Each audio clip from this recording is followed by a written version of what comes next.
For Voices of the Sun Belt, we welcome Georgia Southern's Danny Reed. It's Locked on Sun Belt.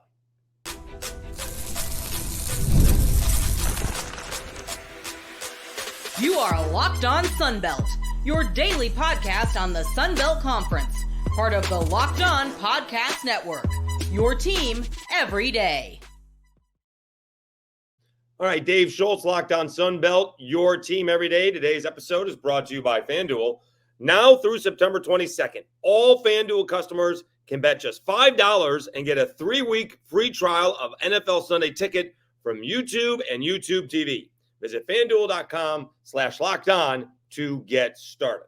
All right, we continue our feature of the Voices of the Sun Belt, bringing on the broadcasters of the Sun Belt, and we bring in Danny Reed from Georgia Southern. He's been part of the Eagles network for 10 years. He's heading into his 9th season as the football broadcaster, and it's year number 3 of Clay Helton. First time for Clay Helton with Georgia Southern. There's a QB battle. We talk about that. We talk about limiting the turnovers and an improving defense. And if you can limit the turnovers and improve the defense, the offense doesn't have to go out there and score 35 points or more. It can be a little bit more controlled and use that what could be a very good Georgia Southern running attack. Are they contenders? We'll find out about that and how good this Sun Belt is. It's all coming up. He is the voice of the Georgia Southern Eagles. He's Danny Reed on Locked on Sun Belt.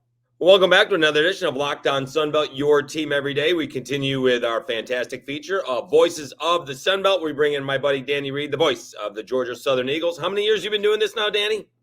This is 9 football play-by-play, but it's my 10th with the network altogether. Oh, that's outstanding. Congratulations. You get a gold watch for that? You get something for that? You get gold football or something? If there is, I haven't gotten it yet. Right. All right. Well, we'll see what we can do about that. All right. So we're going into year 3 of Clay Helton, and it's a little bit different heading into the season. The first 2 seasons had transfer quarterbacks, veteran quarterbacks. This is really the first quarterback battle that he's had in camp. How's it gone, and what can you tell us? It's not the first time he's experienced a quarterback battle. He had one a couple times out at USC, and he's been through it himself. He played the position at Auburn and Houston. But it's rare when you have not 2 guys that are similar, but all 3 of these guys, there has not been a ton of separation amongst them. And granted, they're all similar sizes. They're between 6'1" and 6'2", 195 and 210. So if you look at the 3 of them lined up next to each other, you wouldn't be able to tell body-wise a ton of difference one from the other. But as far as J.C. French, he's the one that's been here. He played in 10 games last year before he got hurt. David Dallas has been here, but he's off of multiple shoulder surgery. So the next snap that he takes will be his first in college. Dexter Williams, who's coming in from Indiana, Macon, played him out to Sales, a very good program in the middle part of Georgia. He is somebody that has the college experience, but he's only started 2 games and played in 4 games because of the number of injuries. So they're all coming off of serious injury, but they all do things that say they could be the guy. David Dallas is composed. He has a great handle on the offense.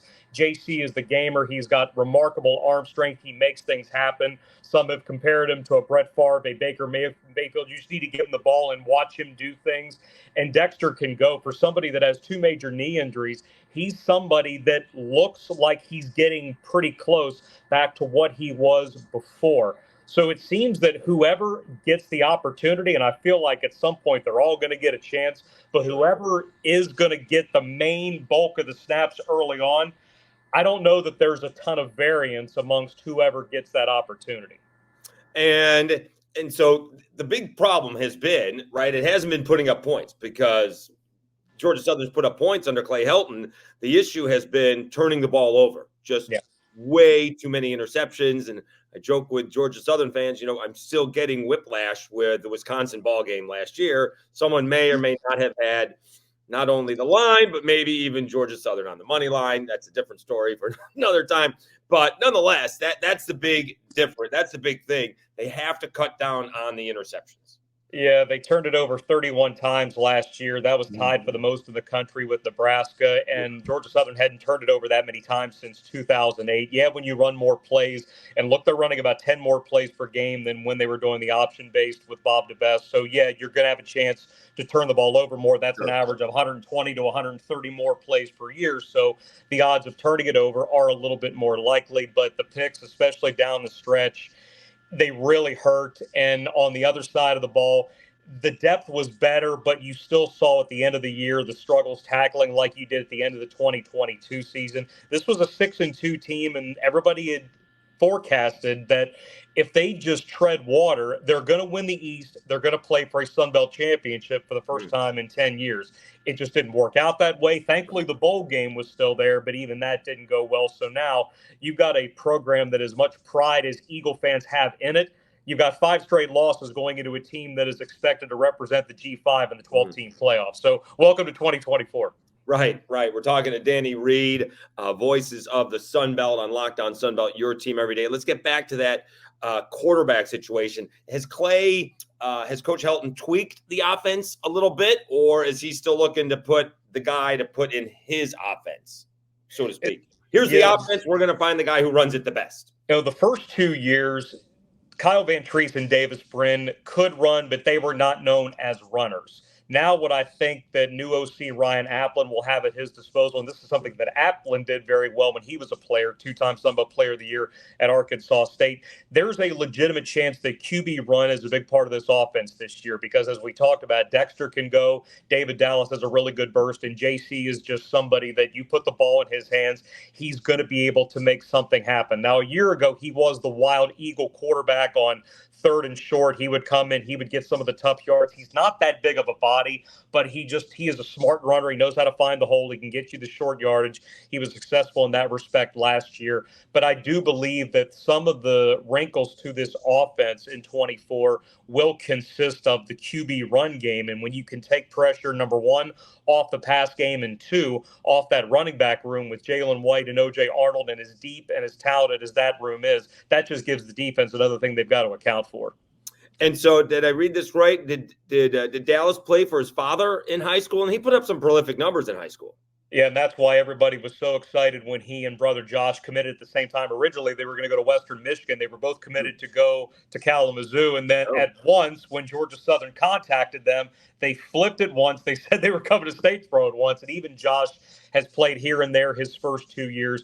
David, though, number of shoulder surgeries, so he has yet to get on the field. In fact, he was having to throw the ball left-handed for a number of practices just to keep himself loose because he would be on the field. He's such an awesome kid. He is so positive, just like his brother. But there was a time where he would have to keep that shoulder tight, so he was throwing left-handed. I don't know if he'd actually think about doing it, but it is something that he was working with. But watching him throw right-handed, his natural hand, has been a joy to see him get a chance to win this role, somebody that is going to have a chance to play at some point this year. But yeah, their dad coached them at Trinity Christian, a very good Class A program, and that's something about Eagle football that if you go up and down this roster, there is a number of guys. It's not just the state of Georgia that's representative, but it's small school Georgia. So these are guys that are truly earning their keep at the FBS level. Talking to Danny Reed, voice of the Georgia Southern Eagles, Locked On Sun Belt, your team every day, voices of the Sun Belt. They've had 2 scrimmages.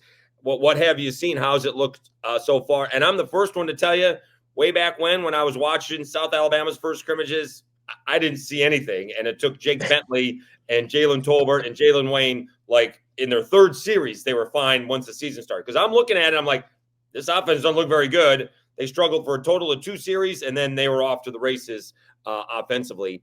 So we take what we see with a grain of salt, just to let you know that. So having said that, what have you seen so far in a couple of scrimmages? Yeah, a lot of teams would tell you that camp and into the early part of game 1 week prep, I guess you would say the defense would be ahead. They just need to know where they are. Offense they got to be perfectly aligned. They got to get off their snap count. They have to know exactly what they're supposed to do, especially with the tempo that everybody's going with now, try to process all the checks, all the alignments and all that. Scrimmage 1 was actually more offense, though, and then scrimmage 2, you could tell that the defense got the talking to. It's not that the defense was bad in scrimmage 1, but it was definitely more of an offense.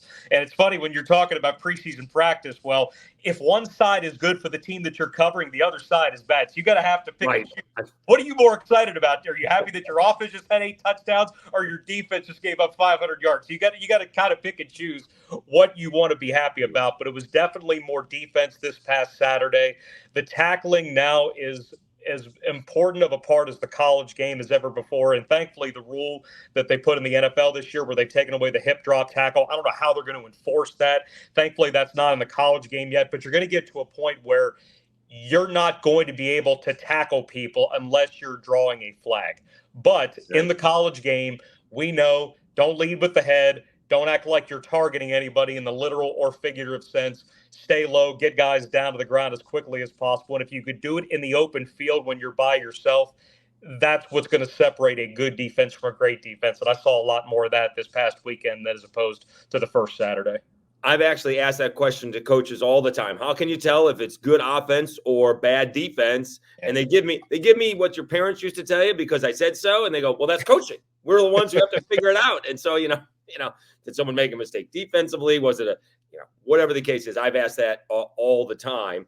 Although you would think, I guess, especially after we're 3 weeks into this, the offense isn't faking the defense out. The defense knows exactly what the offense is doing, right? Exactly. Well, you would like to think that after a while, some of those alignments and some of those tells and some of those shifts, the defense has probably seen everything. So if you throw a Boise State out against the Eagles right now and vice versa, there will be an opportunity for a coverage to be blown to find a hole that you wouldn't have seen. Of course. I mean, if you give the ball to Jalen White, man, this hadn't been that open the last 2 weeks. This is kind of cool. I'm actually able to run to daylight. Right, exactly. Let's take a time out. When we come back, we'll continue our conversation with the voice of the Georgia Southern Eagles, Danny Reed. We'll talk about what should be an improved defense, especially up front, and how does that help out on the back end. But first, let me tell you about Ibotta.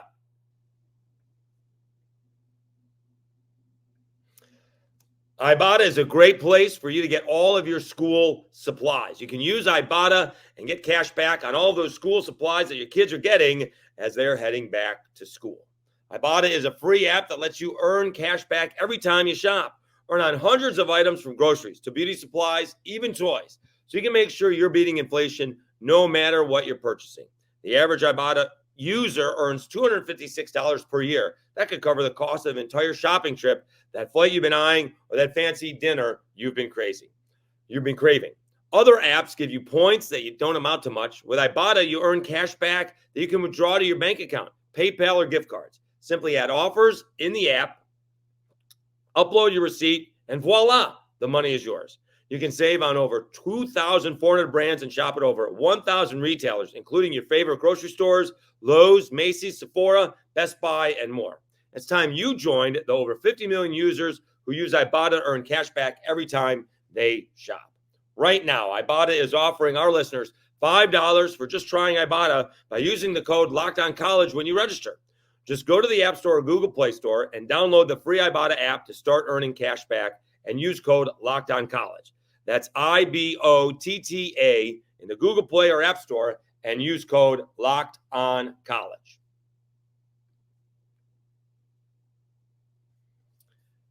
All right, Dave Schultz, Locked On Sunbelt, your team every day. Let's get back to our conversation with the voice of the Georgia Southern Eagles. He's Danny Reed. He's talking about what should be an improved Georgia Southern defense. We're talking with Danny Reed, the voice of the Georgia Southern Eagles. 10 years with the Eagles Network, his 9th on football coming up. All right, so let's flip the script because something that we hadn't seen a whole lot was the Georgia Southern defense under Clay Helton. And now on a couple of preseason lists, they not have only one, but two, but three preseason first team all Sun Belt on the defense. Can Georgia Southern win defensively? Coach Helton has actually talked a lot more about defense. That is, when somebody hasn't asked him about the quarterback situation, yeah, he's Sure. going to get that question. That's one of the top positions of any team in this league. He gets it. He knows how to deal with it. But he has talked so much about this defense because he thinks that not only will it be better, but it will be the strength of this team. And that's an offense that scored more than 30 a game the last 2 years, and it's all three levels with Isaac Walker and Justin Rhodes up front, with Marquez Watson Trent, the tackling machine that he is in the middle. He could become Georgia Southern's first three straight 100 tackle season guy in more than 30 years. And then on the back end, you've got a bevy of depth, especially at safety. And TJ Smith is at the front of that. He represented Georgia Southern in Media Day along with running back Jalen White. The secondary was initially a concern because of all that was lost. 2 six-year corners that left with Demel Hickman, Shamar Bartholomew, who Bartholomew, by the way, is doing really well in the preseason with the New York Jets. I think he has a chance to be a major player with them this year. But what once was a position of what is this going to look like is now a how do we figure a way to keep all these guys happy? They love their depth. They love how this unit swarms the football. The gang tackling was great on Saturday. And I agree with Coach Helton. I think that this defense has a chance to be one of the best in the league this year. And they're going to have to be because the league's not getting any easier. I'm a big believer that, there is a, situation where you're really good up front. That helps out the back end in a big way. How much experience do they have on the back end? Because I think, like you said, the guys up front are going to make the quarterbacks get rid of it a lot faster. Does that make the back end more aggressive where they may take a chance or two with tighter coverage? Or do they wait for the, opponent to make a mistake just with the rush coming at them?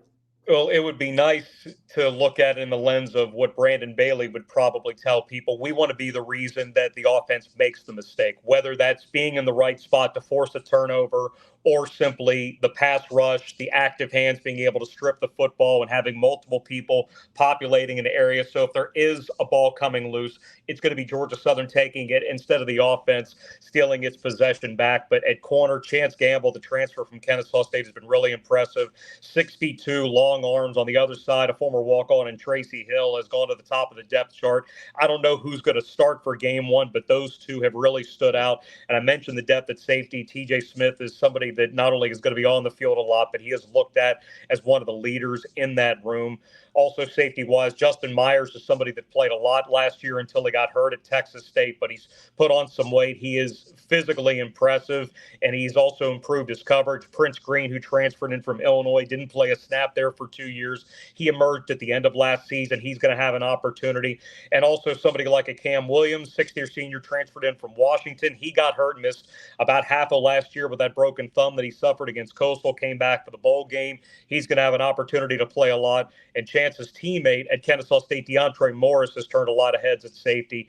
He'll have a chance to not only get on the field, but somebody that should grab some meaningful snaps. And that goes back to what we were talking about a little bit earlier. You've got a lot of guys that can play, but if you're getting off the field quickly, you may not have a whole lot of snaps to say, you get 10, you get 5, you get 5. You want to spread the wealth and get a lot of guys involved. But if they're going to be as good as they're forecasting, the less snaps you're on the field, the better. But you would still like to see a lot of different guys prove that they can play and a lot of different guys make plays. All right, so when you combine less turnovers and better defense, right? We're not looking to be as much as, Georgia Southern fans would like to be the 85 Bears or something like that. If you just get an incremental improvement, like less than 30 points a game, and turn it over, I mean, if you cut it by a third, that's still a lot, right? 21 turnovers would be still considered a lot, I think. But nonetheless, if you cut that down, and all of a sudden you don't have to score 34, 35 points to win. You can win 28-24, 31-28. And that just takes a ton of pressure off the offense because I'm presuming some of those turnovers are coming because they got to keep on scoring. And now you can rely a little bit more on the running game towards the end of the game to run out the clock. And I think another issue, especially in regards to committing so many turnovers, Georgia Southern was okay penalty-wise last year, but it seemed that when they happened, they were daggers, whether it was false starting on 3rd and short or a holding penalty on 1st and 10. So maybe there was a little bit more pressure on a situation, whether you're ahead or behind, maybe there was more natural pressure to try to force things to get back up to speed, level the playing field a little bit, and maybe trying to make a play that wasn't there led to the turnovers. There was still solid ball security. I mean, running backs only lost 3 fumbles all last year. That was still a team that was running the ball close to 30 times per game. I know they're throwing it more.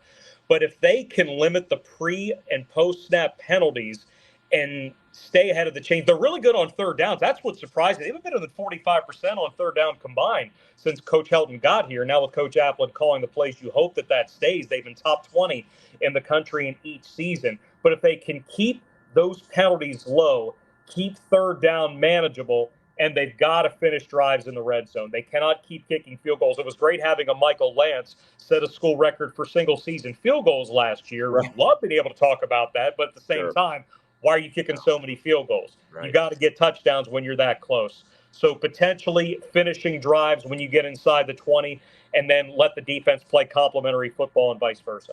So what does Coach Helton believe about going for it? I'm a big believer, touchdowns win ball games, field goals stop you from getting blown out. Once you cross the 50, and we've seen even some places, G.J. Kinney, Kane Womack deciding we don't even have to cross the 50. Like 4th and 4 crossing the 50. I want to go for it. Now, here's the issue, and we saw this with G.J. Kinney with the Cajuns, right? He was going for it on 4th down to get a first down, but that still wasn't going to get into the end zone. I'm a big believer in the risk-reward thing. 4th and 4 from the 4, if I complete it, it's a touchdown. I don't have to line up and do it again. Where does Coach Helton come down on that? I don't expect him to go for it on, 4th and 8 from the 12. That's not worth it.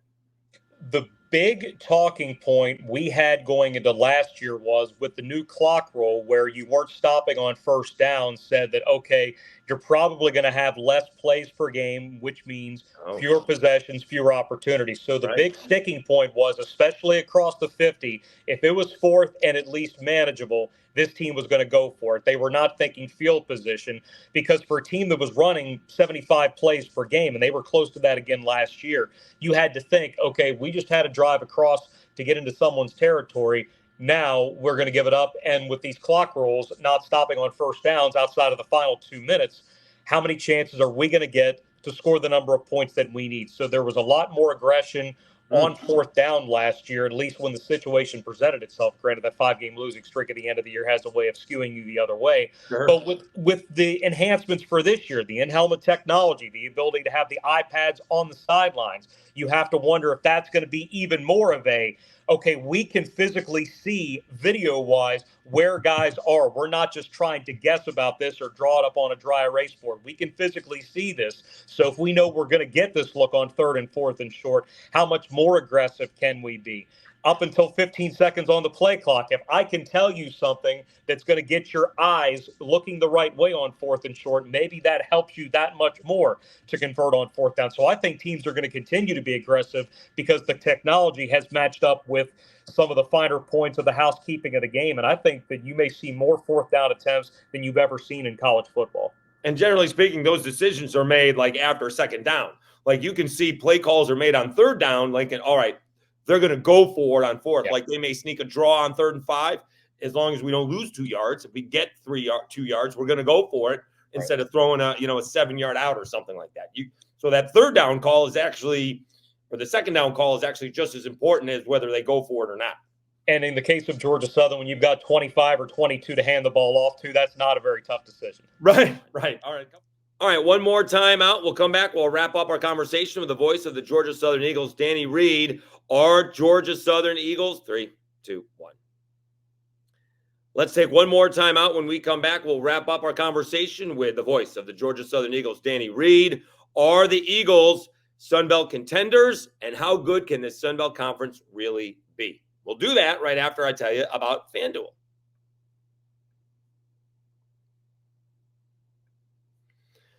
You've heard us talk a lot about FanDuel, America's #1 sportsbook. We'll have something a little different for you now. Now through September 22nd, all FanDuel customers can bet $5 and get a 3-week free trial of NFL Sunday Ticket from YouTube and YouTube TV. Then with a YouTube TV base plan, you'll be able to watch every regular season Sunday afternoon out-of-market game. All you need is a Google account and a current form of payment, and you can cancel anytime. Just visit FanDuel.com/lockedon to download America's #1 sportsbook.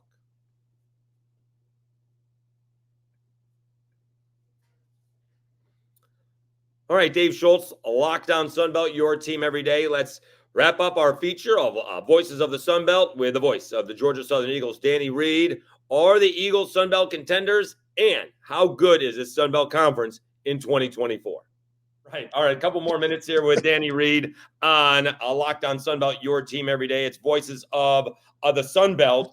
You know, Georgia Southern, another one of those teams in the East. Everyone thinks they should win because they all have you people all have this great winning tradition, whether it is Georgia Southern, Marshall, JMU, App State, Coastal Carolina. Where does Georgia Southern fit into this year? Basically, are the Eagles Sunbelt contenders in 2024? I think they're absolutely contenders, and I think that every team in the East is a contender. And you can't say that with very many conferences in the FBS where up and down, granted, there's only two leagues that still have divisions, but you would not be able to look up and down a division and say everybody has legit chance. I love Old Dominion's chances this year because of the stability that they have going into the year. Yes, App State is the preseason favorite. Everybody's in love with them. You know how Eagle people feel about App people and vice versa, so I'll just leave that at that. We get it. But for Old Dominion, with the amount that they have back, the tackling machine that is Jason Henderson, but Grant Wilson, the quarterback, the way he improved down the stretch, they had to earn the chance to get into a bowl game. Not very many people are going to pick them, but simply of what they have back and from a standpoint of stability, I know their schedule's tough, but I think that they could be a player this year. For Georgia Southern, they've got to do stuff that we have already talked about. They've got to have more of an emphasis on the ground game. You've got the horses to do it. And being that you're going to be breaking in a new quarterback, regardless of who is on that field, you need to trust 25. You need to trust 22. And you need to trust a lot of other options that are available, whether it's a David Bedinga, a Terrence Gibbs, a Jamarian Samuel, a Jay Sean Anderson, Teo Todd, Bryce Baker. I know I'm saying a lot of names, but those are guys that could all see opportunities because that's how deep and talented that running back room is. You've got your options at wide receiver. Dalen Cobb is destined to be a superstar. He'll take over that Caleb Hood role in the slot this year. Derwin Burgess has had a fantastic camp. He's catching everything that's coming his way. He's not wearing gloves this year, so he's trying some different things in that respect. And then defensively, if you're getting off the field in 3 plays and you're taking advantage of opportunities where you can force a takeaway, then this team is naturally going to be better. Is it a tough schedule? Without a doubt. One of the toughest, if not the toughest, in the history of the program. But you've got a lot of your tough games at home. You need to handle a rival like Georgia State on the road. You need to win a Thursday night game against Old Dominion. You need to take care of a Troy at home, a 2-time defending champion, and I think a South Alabama squad that is going to be really good under Major Applewhite. Some people are sheepish on them, but I think Major will be just fine. I think that Gio Lopez has a chance to be a star running that offense.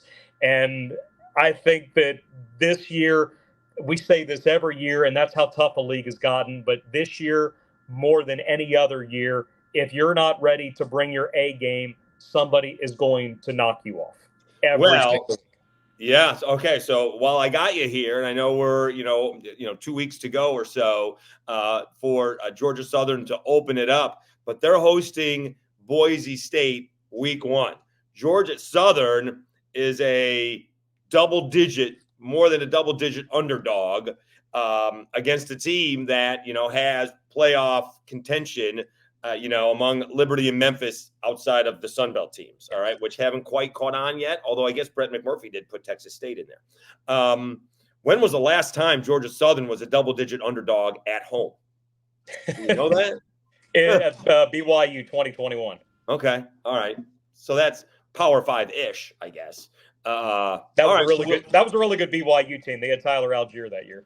Okay. All right. So just wondering, because I thought it'd been more than a minute since that would be the case. They're trying to do everything. Boise State's not a problem coming down to the South. They have taken care of teams coming down to the South. I guess they have an indoor facility where they can turn up the heat and the humidity. Although surprisingly, it is hot and humid in Idaho. At the time, we wouldn't think it is. But they're going to be ready. It's certainly going to be an exciting week 1. I think early on, Danny, in the Sun Belt, whether it's Texas State or Georgia Southern or App State, there's plenty of teams that can make some noise nationally because they are being given opportunities to do so. The league is based itself on rising. The way that you do that is you've got to take advantage when you have opportunities. For Georgia Southern to host a Boise State, this was a series that should have started back in 2020, but it got erased because of COVID. Georgia Southern was going to go to Boise and play at Albertsons, but that game was called off. They're now going out there in 2028, so in 4 years we'll get a chance to renew this.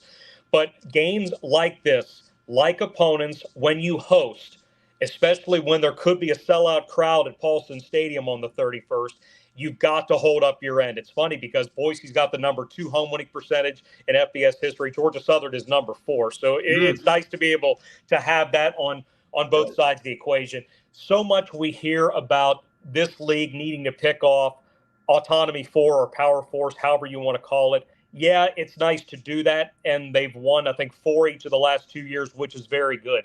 But these are the games where Mountain West is probably looked at as being just a skosh ahead of the Sun Belt. For people in the league, they would say the Sun Belt is the better league. But nationally, I think the Mountain West may have a slight edge. I don't know if it's the American anymore, where they were definitely the 6th best league, and now everything's rearranged with no more Pac-12. But this one is so important to start a season. The fact that it's here and the fact that Georgia Southern can get rid of this losing streak and at the same time show that they may be a player nationally and not just another team in the Sun Belt. Right. He's Danny Reed. He is the voice of the Georgia Southern Eagles, hopping on Locked On Sun Belt. Voices of the Sun Belt. Always appreciate your time, Danny. Congratulations on 10 years with the network, 9th heading into with football, and best of luck to the Eagles. We'll talk to you throughout the season. Appreciate your time. Appreciate it.